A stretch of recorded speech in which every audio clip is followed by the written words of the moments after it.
Hi everyone, Comic Reviewer here. This time reviewing on the New Mutants film review. Now, as you know, the New Mutants is a 2020 superhero horror film that was meant to be the 13th and final installment in the X-Men film series before Disney bought out 20th Century Fox, and given the fact the film had different times when they were going to place it. Most of it was due to the COVID-19 incident, mainly due to different scheduling conflicts, and so many things. And for those who don't know, the New Mutants are meant to be a team of the next generation of X-Men that first appeared in the New Mutants issue back in September 1982. And the premise of the film is meant to feature Danny Moonstar, who is meant to be this young Native American girl who is brought to this sort of hospital center by Dr. Celia. And of course, you can tell Danny Moonstar is unsure where she's meant to be. She sort of gets to know the other kids and sort of finds out more about their reasons for who they are. Like, for example, Cannonball sort of feeling responsible for what happened to his father. You kind of got Roberto feeling responsible for what happened to his girlfriend. And you kind of got Wolfsbane, who is basically afraid of what happened to her due to an incident. And of course, this is like when you go to, say, reform school, juvie, or kind of like Boys Town area. You get to know the other people around you. You sort of see that some of us won't cut you a break. You kind of see that not everyone is going to exactly be in your best favour. And at first, everything seems fine, happy-go-lucky, and everything fine, until supernatural events happen that kind of puts the New Mutants together, and of course, deal with the dangerous threat, the Demon Bear. And we also do see how the Essex Corporation are more involved in this.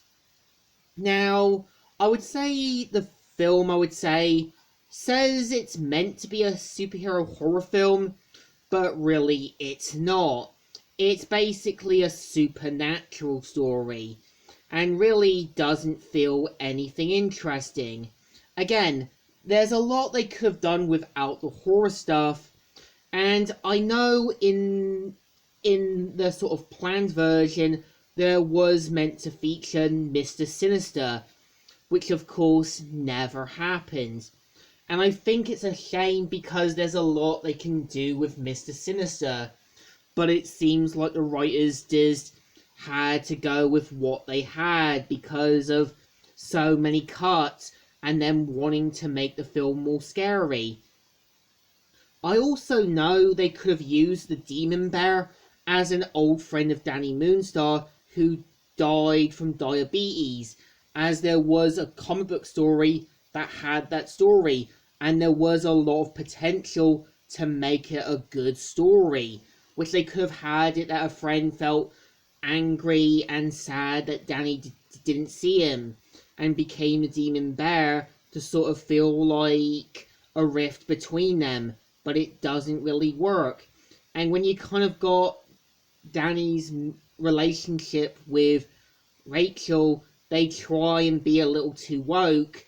I wouldn't say completely, but it's more like trying to balance it. And I say the horror doesn't really work because it doesn't really know how to be a horror film. Again, when you've got the superhero horror film Brightburn, that film worked because it was meant to be a dark, grittier version of Superman. And it actually works. And I feel as well them planning to have done a sort of other sequels with the New Mutants could have worked, had they worked around it and found better ideas. But no, they just basically had to throw it in as the final installment. And I think my overview thoughts is, if they added in Karma, maybe this could have worked and given her a motivation in helping Danny sort of get past her trauma. The same with her trauma, like in the comics. But I think, to me at least, the New Mutants tries to be good, but it's more like a mixed bag.